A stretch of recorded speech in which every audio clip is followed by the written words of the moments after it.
let us get into it.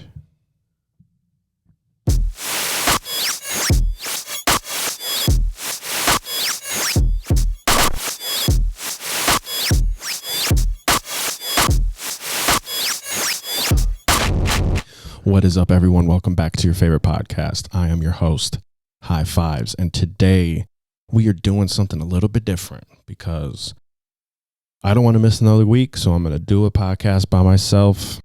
It is weird. It's definitely weird. I just want to say a huge shout out to all the commentary channels like, Cody Ko, Noel Miller, all those dudes, man. More props to you because this is my fifth take, and I'm sure they have to do a bunch of takes as well, but I'm sure they got it real nice. And this is difficult, I will say, but I'm here, I'm doing it. It's going to be a quick one. Hopefully I could do it in one take because that'll be less editing for moi. And then I could get both of them out tomorrow. We'll be late audio wise, but at least with it'll be out the day we post videos, which is Thursday. So yeah, sorry for missing last week. I had an interview with someone Tuesday. They got sick, and he's just like, hey, I just need rest. Been up all night. I have work, and I just need to rest this out. I'm like, that's cool. Let's shoot for Friday. And Friday came along and he had to cancel because he forgot that he had to go out of town, and he also had a show, so he was just like freaking out about that because he completely forgot, which, whatever, no big deal. And then we were supposed to have another interview Thursday with that special guest that was here for Mr. Wizard and Friends. If you were there, you know who it was. Not going to say who it is. I'm just going to wait until they come back. We're going to do an interview with one of two members of a DJ duo that you all know and love out here. It'll just be better to have both of them on. Was gonna do an interview with that dude and Mr. Wizard, but we had too many people over for it to even be podcast worthy. It would just been too much noise and crazy. I'm not gonna make them come upstairs in my room that's not even set up for podcasting with multiple people. Just didn't want to deal with it. So we rescheduled that one for next time they come into town. That's why I missed last week's episode. Everything I tried to do to record the podcast with OBS like we usually do, it just wasn't working. I think it's just because I need to update my laptop, but it's an older laptop, so I'm kind of nervous to update it to the newest Mac operating system. So yeah, I'm in that dilemma right now, trying to figure out, do I just say F it and just start putting some money away and get a whole new computer, because I don't really need a computer right now. I don't have to record in OBS. I can record in Ableton like I'm doing, record straight off the phone, which is looking great. So, it'll be not that hard of an editing job. Actually, it might even be a little bit easier, better quality, because the OBS recordings for some reason just can't get the highest quality off of them. I think we're just doing something wrong to where it's just a whole process. Like you all know, if you just look into it, of just trying to do, any kind of podcasting or working on music or just some kind of art, there's a process to it. Whether it's setting up, tearing down, doing editing, what have you. This is definitely new for me. I think I already said it before, but this is like my fifth take trying this. I'm trying to do one takes. So it's just, it seems organic and not as super planned. I mean, I have a couple things I wanted to talk about, but nothing too crazy. But yeah, the Mr. Wizard and Friends show was awesome. It was so dope. We had the homie Broccoli on there. Met Shade for the first time. He killed it. He closed it out. Broccoli opened. I went. Everyone loved our sets. I loved his set. People were complimenting about my transitions, which is like the greatest feeling in the world. You know, when you're a DJ and doing as long as me, I'm probably at like 8.5, 9 years now. Of just pretty much nonstop electronic music and DJing and producing and stuff like that. It's a great feeling when people are like, man, those transitions, your song tracks, like you're telling a story. And, you know, I usually don't plan too many sets. Lately I have been the last few. This past one with Wizard and Friends, I planned like the first, I don't know, I want to say 15 tracks, just because I was just trying to do something a little different, and I didn't want to just like freestyle and I'll sound all crazy because I just got new music. So I just didn't want to just force random genres down people's ears, and just trying to keep a nice flow and make everything sound nice. So I just planned out a few of them. And then from there I did a freestyle, threw in some house, made it to the 120s, threw some house in, had a bunch of compliments about the house. So I'm glad I do that. Not everyone throws the house in, you know, they don't do enough of the house. And by house, I did night bass. So don't come at me next time you see me and I say I played house and it was actually night bass. So there you go. I said it. I played night bass. I love the night bass. I love bass, you know. But yeah, it was super dope. Wizard was worried that people weren't going to show up, which is crazy and silly because he's a local legend. He's helped me get to where I am right now by, I guess, not playing that many shows. He kind of just like let me take his place. Not saying I'm a legend here in Indy, but I'm working on it. You know, I want to be one of the best out here. I'm finishing up tracks, and you know, it's a process. I don't want to just put out random stuff that sound like crap. I want to put out really good stuff because, I mean, the market for, you know, louder and more intricate or even, you know, crazier sounds, it's every day it's becoming crazy. Like it's every month I feel like it's just next level music, and you know, you got to keep up with the times.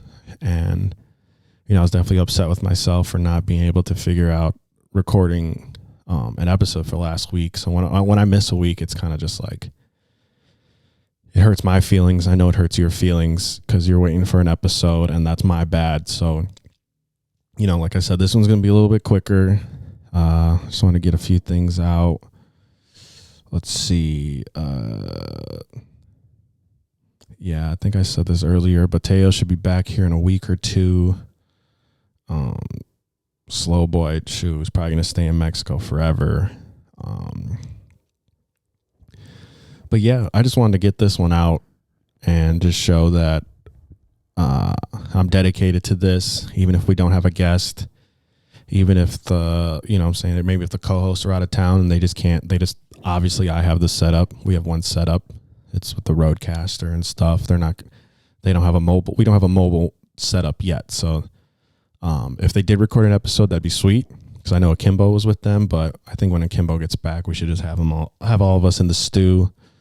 In the Dirty Hurts stew, and do a good interview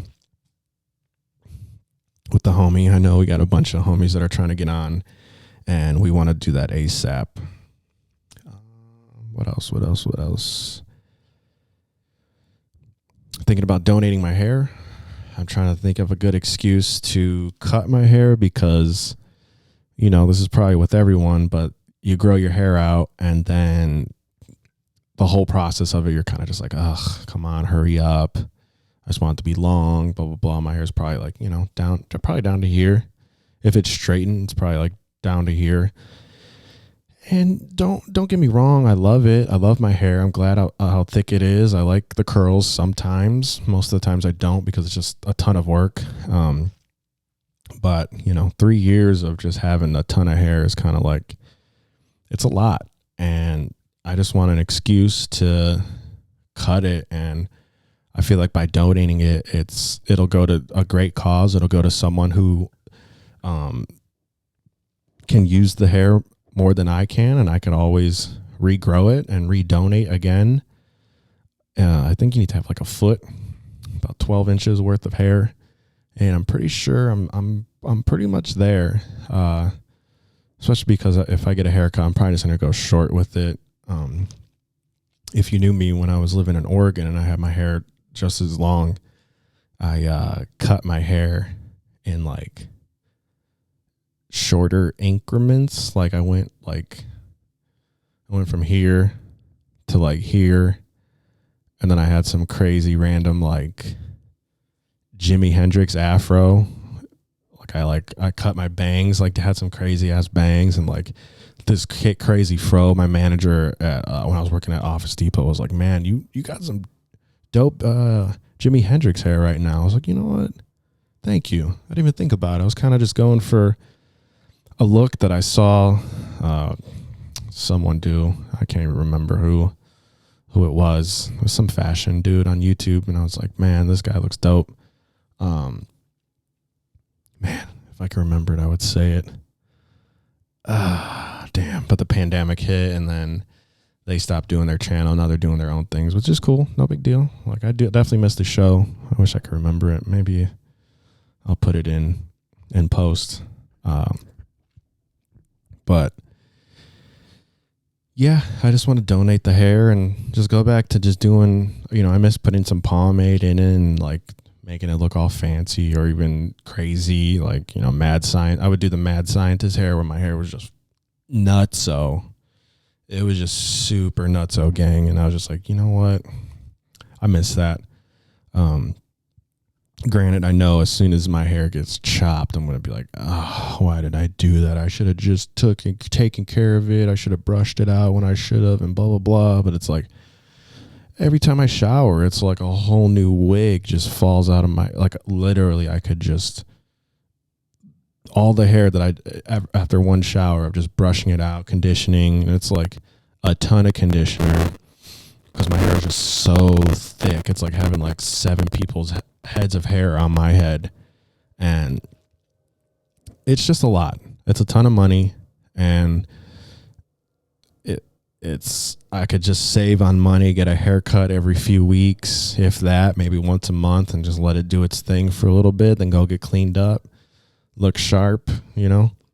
I think I'm probably just gonna keep my hair long up until this festival season, just so it's always cool, walking around festivals with the long hair. That's always fun. So I might do one more summer. I know we're going to Wacan. I want to hit Soundhaven. It's just like, if you're a dubstep DJ, if you're making dubstep, you kind of got to have long hair, right? That's just what that's what I've been told through the grapevine. It's just like, if you don't have long hair, do you even make bass music? So, who knows? Let's see. I took some notes. Is there anything else I need to say?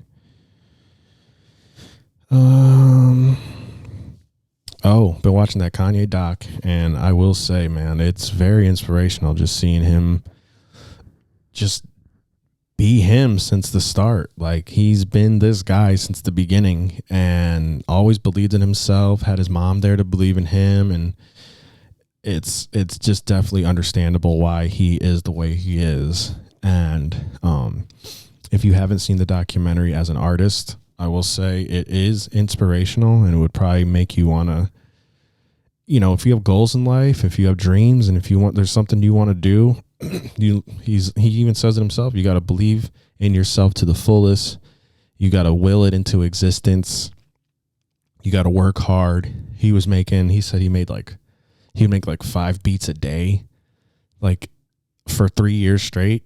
Like, that's wild. And I get, maybe if he was making bass music or some dubstep or some, experimental, he'd be making 2 beats a day because he's trying to finish them and whatever, what have you. But when you're making instrumentals, man, some of these guys out here can just make beats nonstop. Like Kenny Beats can whip up a fire track that's ready to get sent out to an artist in an hour.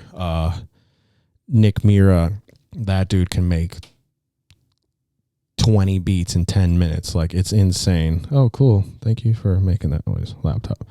And I wish I could do that, man, for real. Like, that's making instrumentals for me. I don't know why. I just can't do it. I've tried. I have cousins who are rappers that you guys will meet eventually. And it's just, they're like, send me beats. I'm like, man, I can barely even keep up with making these, dub heaters, and you want me to make instrumentals? All right, I'll try. And I've sent some over, and I know it's not, when my cousins are working with Chop Squad, Young Chop and shit, and it's a little bit difficult to try and keep up with heavy hitters like that who've like literally changed the game in the rap world with, bringing that dope drill music to Chicago and stuff. So it's hard to compare, it's insane. I will say shout out to my cousin because he works with Chop Squad. I got to meet Young Chop, and he's one of my favorite producers that is not an EDM. So that was dope. If I could find a video or a picture or something, it's somewhere, but I definitely did meet him, and we'll have my cousin A-Ray on one day to confirm that. So quote me on that. It happened. So yeah, I think we're going to be, it's pretty much official. The end of the year, not the end of the year, but maybe like November, December, probably having a new podcast come up. So Dirty Hurts podcast is going to turn into Dirty Hurts Network, and we're going to have another podcast on there. I will be a part of it. And yeah, I'm just trying to start a whole team, a whole crew and of podcasters. I mean, LA has their podcasters, New York has their podcasters. Granted, they're mostly comedians that I listen to that have their podcasts, but why can't Indy have their whole crew of podcasts? So Synchronoise, get your podcast back up, and anyone else in Indy, hit me up. If you have any questions, let's get these podcasts rolling. Let's get these artists on the pod. Oh, excuse me.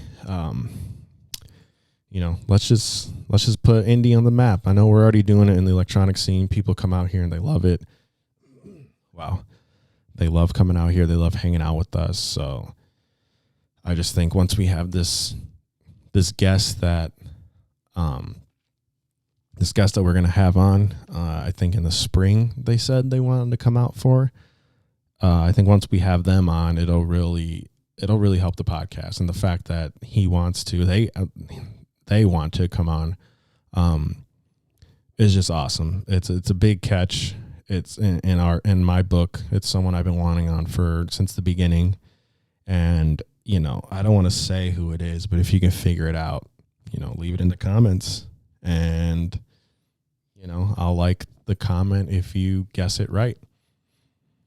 And yeah, I probably gonna wrap it up right here. I appreciate everyone listening.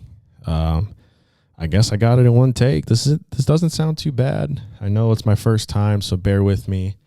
Hopefully I'll get better at this, because this is kind of fun. I'm not gonna lie. It's once you get the hang of it, and just go for it. It's fun. So yeah, thank you for tuning in, listening, subscribing, like, comment, do all the things. If you're on Apple Podcasts, leave a 5-star review, leave a comment. Spotify, I don't even know how that works. Who cares? But if you listen on there, thank you. It's something. If you could get on YouTube and just watch the first 10 minutes, leave a comment, like, share with your friends, that would be amazing. So yeah, thank you so much. Appreciate y'all. And I will see you next week. Peace.